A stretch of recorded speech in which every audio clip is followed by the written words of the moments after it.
Hello friends, welcome back. I am Ajay sir from Pragati education. So friends, आज हम sentence का basics सीखने वाले हैं, क्योंकि इस वीडियो के बाद मुझे टेंस शुरू करने, लेकिन टेंस शुरू करने से पहले मैं आपको जो सेंटेंसेस आते हैं, जो टेंस में, जो इंग्लिश लैंग्वेज में जो सेंटेंस आते हैं, वो उसका आपको कॉन्सेप्ट क्लियर करवाना चाहता हूं। उसके लिए आपको टॉपिक पढ़ना है सेंटेंस पैटर्न। क्या पढ़ना है आपको? Sentence pattern. यदि हमें किसी भी सेंटेंस की पैटर्न ही मालूम नहीं है कि उसमें सब्जेक्ट कौन है, वर्ब कौन है, ऑब्जेक्ट कौन है, तो हम इंग्लिश में अच्छा परफॉर्मेंस नहीं कर पाएंगे। यानी कि सेंटेंस पैटर्न, यहां पे मैं लिखता हूं वाक्य रचना। ओके फ्रेंड्स, सो हमें ये ख्याल रखना है कि वाक्य रचना जो टॉपिक है, उसको सीखने के बाद ही हम सेंटेंस का बेसिक जान सकते हैं। इंग्लिश के बेसिक में तो वो अल्फाबेट, दिस, दैट, एटसेट्रा, जो वोवेल्स, कॉन्सोनेंट्स, वो मैं आपको पढ़ाना नहीं चाहता। मैं फ्रेंड्स आज आपको एक ही बात सिखाना चाहता हूं कि जो इंग्लिश में जो सेंटेंस है, उसका बेसिक क्या है, उस सेंटेंस का पैटर्न क्या है। शायद आज तक इंग्लिश नहीं आने का कारण ही यही है कि उस सेंटेंस को हम कैसे क्रिएट करें, सेंटेंस कैसे बनाए, वही हमें मालूम नहीं पड़ता। चलो तो फ्रेंड्स, यहाँ पे वाक्य रचना टॉपिक है। जैसे कि यहाँ पे मैं पहले लिखूं हिंदी वाक्य रचना। क्या है?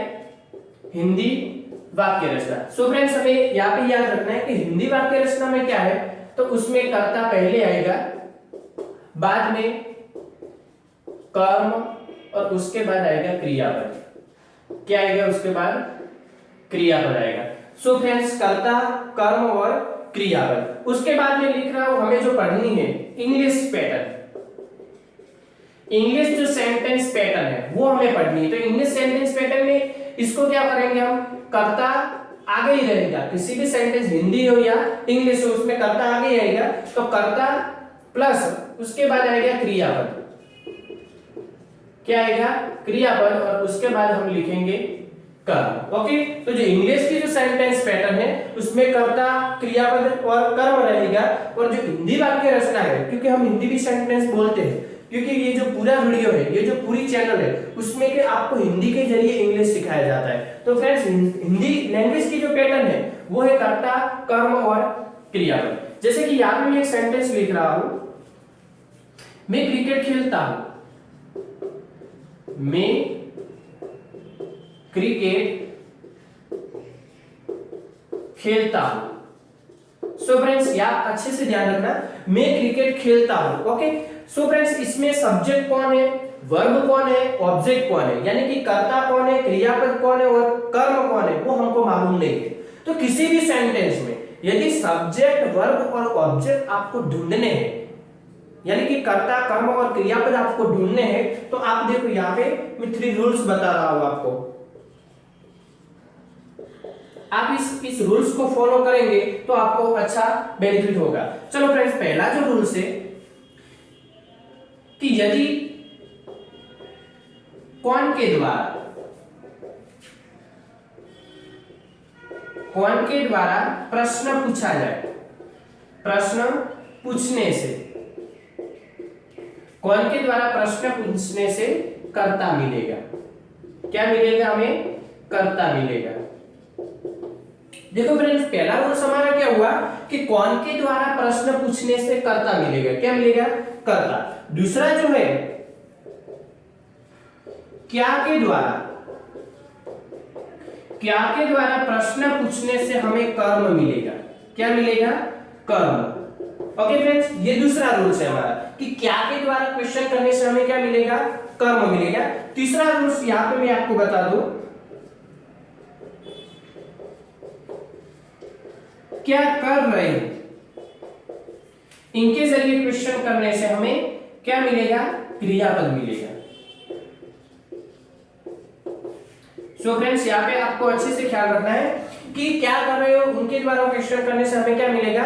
क्रियापद। कौन के द्वारा प्रश्न पूछने से कर्ता मिलेगा, क्या के द्वारा क्वेश्चन करने से हमें कर्म मिलेगा, और क्या कर रहे हो के द्वारा क्वेश्चन करने से हमें क्या मिलेगा?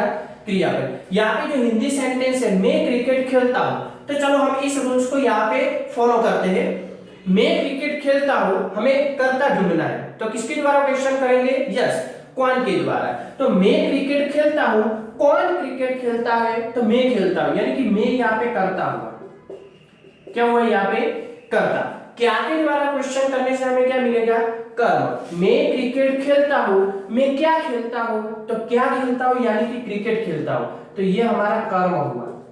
क्या हुआ? ये हमारा कर्म। और क्या कर रहे हो उसके द्वारा क्वेश्चन करने से क्या मिलेगा? क्रियापद। मैं क्रिकेट खेलता हूं, मैं क्या करता हूं? मैं क्या करता हूं, तो करता हूं यानी कि खेलता हूं, तो ये क्या हुआ यहाँ पे? क्रियापद हुआ। क्या हुआ यहाँ पे फ्रेंड्स? क्रियापद। तो देखो ये हिंदी सेंटेंस था, और ये जो रूल्स थे उन रूल्स को हमने इस पर फॉलो किया कि कौन के द्वारा क्वेश्चन करने से क्या मिलेगा? कर्ता। ओके, चलो। तो सो फ्रेंड्स हिंदी सेंटेंस था, तो हिंदी वाक्य रचना क्या है? जो मेन पैटर्न है वो कर्ता, उसके बाद क्या आएगा? कर्म, तो किस तरह कर्म आ गया है, और उसके बाद क्रियापद, तो कि क्रियापद भी आ गया है। तो यहाँ पे क्या हुआ कि हिंदी के जो सेंटेंस है ये परफेक्ट सेंटेंस पैटर्न के मुताबिक सही है, यानी कि इसकी पैटर्न राइट है। ओके, चलो नेक्स्ट। इसी सेंटेंस का मैं इंग्लिश कर देता हूं। I play cricket. I play cricket यानी कि मैं क्रिकेट खेलता हूं। अब इसमें सब्जेक्ट कौन है, वर्ब कौन है और ऑब्जेक्ट कौन है, वो शायद आपको पता नहीं होगा।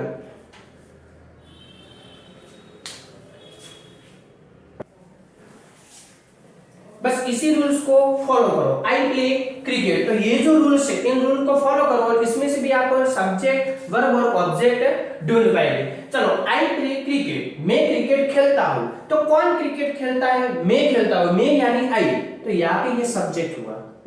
क्या हुआ यहाँ पे? ये सब्जेक्ट। चलो, क्या के द्वारा क्वेश्चन करने से हमें क्या मिलेगा? कर्म मिलेगा। आई प्ले क्रिकेट, मैं क्रिकेट खेलता हूं, तो मैं क्या खेलता हूं? तो क्रिकेट, तो यहाँ पे क्रिकेट क्या है? यस, ये, तो ये ऑब्जेक्ट हुआ। क्या हुआ? ये ऑब्जेक्ट। और दूसरा जो है क्या कर रहे हो, उसके द्वारा क्वेश्चन करने से हमें क्या मिलेगा? क्रियापद। तो आई प्ले क्रिकेट, मैं क्रिकेट खेलता हूं, तो मैं क्या करता हूं? तो खेलता हूं, तो खेलना यानी वर्ब। ये क्या हुआ? वर्ब। तो फ्रेंड्स यहाँ पे इंग्लिश सेंटेंस पैटर्न थी कर्ता, क्रियापद और कर्म। तो देखो यहाँ पे कर्ता सब्जेक्ट है आई, ओके, प्ले यानी वर्ब और क्रिकेट यानी ऑब्जेक्ट। तो कर्ता यानी सब्जेक्ट, क्रियापद यानी वर्ब और उसके बाद आएगा ऑब्जेक्ट। तो ये हमारी सही पैटर्न का इंग्लिश सेंटेंस है। ओके फ्रेंड्स, तो बस इसी तरह की, इसी जरिए आप उस सेंटेंस, हर एक सेंटेंस की पैटर्न आप अच्छे से जान लीजिए, और उसमें से कर्म व सब्जेक्ट और ऑब्जेक्ट ढूंढने के लिए आप ये रूल्स को फॉलो करें। ठीक है फ्रेंड्स, चलो हम दो एग्जांपल यहाँ पे लिखते हैं। चलो यहाँ पे मैं एग्जांपल लिखता हूं। They speak English.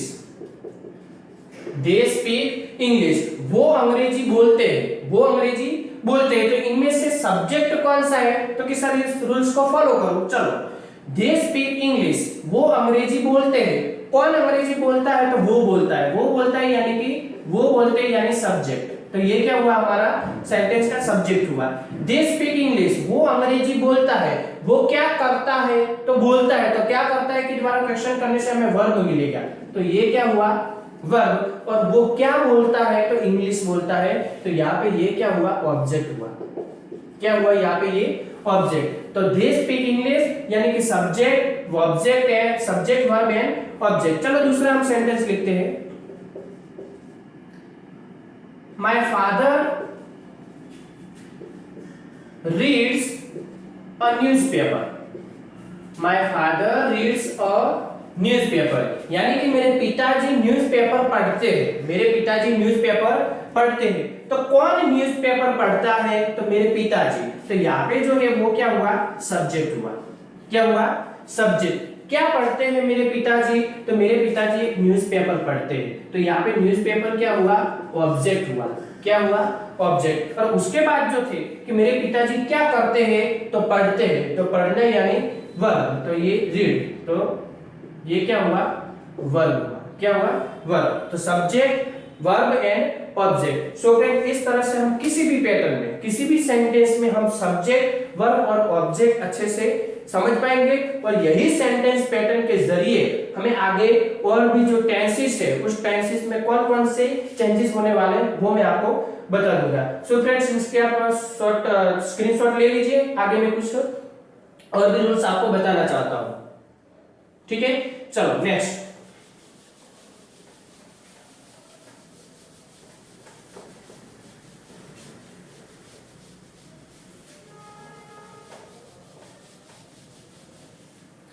So friends, हमें टेंस के यदि अच्छे से सेंटेंस, वो जो सेंटेंस है उसमें क्या सब्जेक्ट है, क्या वर्ब है और कौन सा ऑब्जेक्ट है, वो यदि हमें ढूंढना है तो इस तरह के नियम को आप फॉलो करेंगे। तो पहला नियम क्या हुआ कि वाक्य के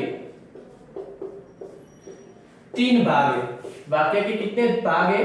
3 भाग है। कौन कौन से? तो यहाँ पे आपको पता है सब्जेक्ट, बाद में वर्ब और आएगा ऑब्जेक्ट। ओके फ्रेंड्स, दूसरा जो है वो टॉपिक भी बहुत आपके लिए कंफ्यूजन वाला है। तो फर्स्ट पर्सन, उसके बाद सेकंड पर्सन और उसके बाद थर्ड पर्सन। बहुत सारे स्टूडेंट्स को शायद इसी टॉपिक में बहुत दिक्कत होती है, तो ये मैं फ्रेंड्स आपको अच्छे से सॉल्व करवा रहा हूं। ओके, यहाँ पे ध्यान देना, सिंगुलर और यहाँ पे आएगा प्लूरल। तो सिंगुलर और प्लूरल हमें अच्छे से मालूम होना चाहिए। सो फ्रेंड, फर्स्ट पर्सन कौन कहलाता है, सेकंड पर्सन कौन कहलाता है और थर्ड पर्सन कौन कहलाता है, मैं आज आपको कॉन्सेप्ट क्लियर करवा देता हूं। जैसे कि मैं आपको पढ़ा रहा हूं और आप पढ़ने वाले हो और आपकी तरह कोई और भी पढ़ता होगा शायद। ओके, चलो फ्रेंड, तो मैं जो आपको पढ़ा रहा हूं, तो मैं आपको पढ़ा रहा हूं यानी कि आई, मैं फर्स्ट पर्सन हुआ, मैं आपको पढ़ा रहा। दूसरा पर्सन तुम हो, दूसरे पर्सन तुम हो, तुम पढ़ते हो, तुम यानी यू, तुम यानी यू, और आपके भी फ्रेंड्स पढ़ रहे हैं यानी कि आपके भी फ्रेंड्स पढ़ते हैं, वो भी पढ़ता है, वो भी पढ़ता है यानी कि ही, सी, इट और दे को भी हम यूज कर सकते हैं। चलो, तो फ्रेंड्स फिर से मैं दोहरा रहा हूं, मैं पढ़ाता हूं यानी कि आई फर्स्ट पर्सन, हम 3-4 टीचर हैं पर आपको पढ़ा रहे, तो हम पढ़ा रहे, हम भी एक फर्स्ट पर्सन यानी कि वी, लेकिन वो प्लूरल फर्स्ट पर्सन है। कैसा है? प्लूरल यानी बहुवचन। उसके बाद आप पढ़ते हो यानी यू, यू का हम एक वचन में भी यानी सिंगुलर में भी यूज कर सकते हैं और प्लूरल में भी यूज कर सकते हैं। उसके बावजूद मैं पढ़ाता हूं, तुम पढ़ते हो और वो भी पढ़ता है, वो पढ़ता है यानी तीसरा व्यक्ति यानी कि थर्ड पर्सन। आपको अच्छे से मालूम आ गया होगा। चलो अब बात करते हैं।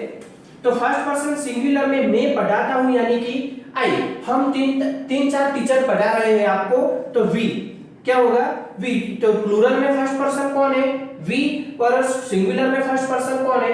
आई। सेकंड पर्सन यानी तुम जो इंग्लिश सीखते हो, तुम पढ़ते हो, तुम इस वीडियो को देखते हो, तो तुम दूसरे व्यक्ति हुए, आपके अलावा कोई तीसरा घर में है नहीं, दूसरे व्यक्ति तुम हुए, तो यू क्या हुए?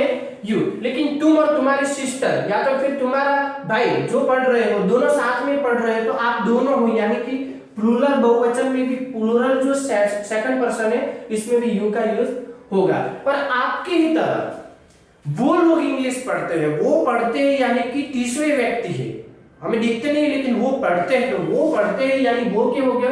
Third person. तो ही, सी और इट को हम थर्ड पर्सन में लेंगे और यहाँ पे प्लूरल जो है, प्लूरल थर्ड पर्सन वो है दे। क्या है?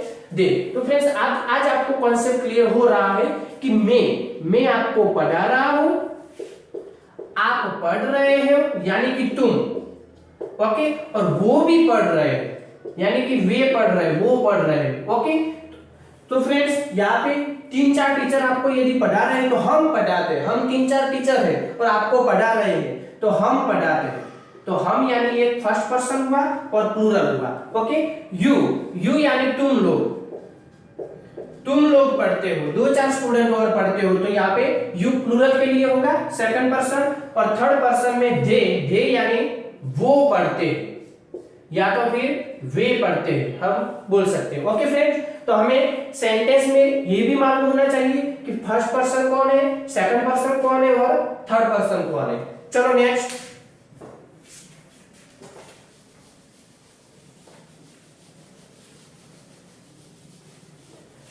तीसरा जो हमें बेसिक होना चाहिए सेंटेंस का, वो है types of sentence. Types of sentences. So friends, sentence के कितने प्रकार है, यानी कि टाइप्स ऑफ सेंटेंसेस। ओके, तो ये हमें अच्छे से मालूम होना चाहिए। यहाँ पे स्पेलिंग गलत है, सेंटेंसेस यानी कि टाइप्स ऑफ सेंटेंसेस। सेंटेंसेस के कितने प्रकार है, यानी कि कितने प्रकार के जरिए हम, कितने टाइप्स के जरिए हम सेंटेंस बना पाते। तो फ्रेंड्स, पहला जो है वो है अफर्मेटिव सेंटेंस, दूसरा जो है वो है नेगेटिव सेंटेंस, मैं यहां पे लिख देता हूं,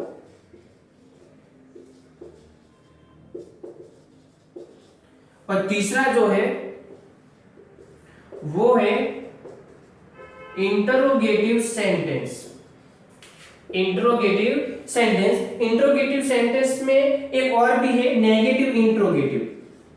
कैसा क्वेश्चन होगा, negative interrogative sentence. So friends, ये जो 4 टाइप्स ऑफ सेंटेंसेस है, तो यानी कि वाक्य के 4 प्रकार है, affirmative sentences, negative sentence, interrogative sentence और नेगेटिव इंटरोगेटिव सेंटेंस। तो बस इसी सेंटेंस के जरिए, इस टॉपिक के जरिए हम अंग्रेजी में जो भी आगे हम टेंस पढ़ने वाले हैं, यानी कि जो भी काल पढ़ने वाले हैं, तो हम उस नेक्स्ट वीडियो में हमें यदि ये बेसिक परफेक्ट है तो हम आगे का कॉन्सेप्ट भी क्लियर कर पाएंगे। ओके फ्रेंड्स, तो आप इसको अच्छे से सुनो और अच्छे से पढ़ो, क्योंकि मेरे हिसाब से listening is the base principle, listening is base principle acquiring knowledge. यानी कि आपको नॉलेज हासिल करना है तो पहले सुनना सीखे, क्या करें, श्रवण करें, क्योंकि श्रवण ही एक ऐसी पद्धति है अभ्यास की जो आपको अच्छे रिजल्ट और अच्छे परफॉर्मेंस करने की चांसेस देता है। क्योंकि ये जो लाइफ है ये हमें मुसीबत में मौका देती है। क्या देती है, मौका।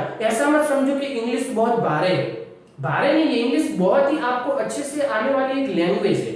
जैसे कि वैसे तो हम 2021 में एंटर हो चुके हो, पर कुछ इस साल में कुछ नया करना है। मैंने आपको आगे भी बताया है कि यदि हमारी शुरुआत अच्छी होगी, 10th पढ़ने जाना है, पर उसके पहले मैंने ये वीडियो अपलोड किया है, ये लेक्चर मैंने आपको बताया, क्यों, क्योंकि आपको उस सेंटेंस का बेसिक पता चले, उस सेंटेंस में सब्जेक्ट कहां से ढूंढे, वर्ब कहां से ढूंढे और ऑब्जेक्ट कहां से ढूंढे। ये यदि आपको पता चल गया, यानी कि सेंटेंस के 3 भाग होते हैं, सब्जेक्ट, वर्ब और ऑब्जेक्ट। उसमें फिर नेक्स्ट क्या है, तो फर्स्ट पर्सन को पहचानिए, सेकंड पर्सन और थर्ड पर्सन, और उसके बाद टाइप्स ऑफ सेंटेंसेस, यानी कि सेंटेंसेस के प्रकार। तो अफर्मेटिव, नेगेटिव, इंटरोगेटिव और negative interrogative. So friends, I hope कि आपको अच्छे से मालूम आ गया होगा, आपको मालूम पड़ गया होगा। सो फ्रेंड्स, अच्छे से प्रिपरेशन करो और इंग्लिश कैसे भी करके, मैंने इस साल में ठान लिया है कि आपको कैसे भी करके इंग्लिश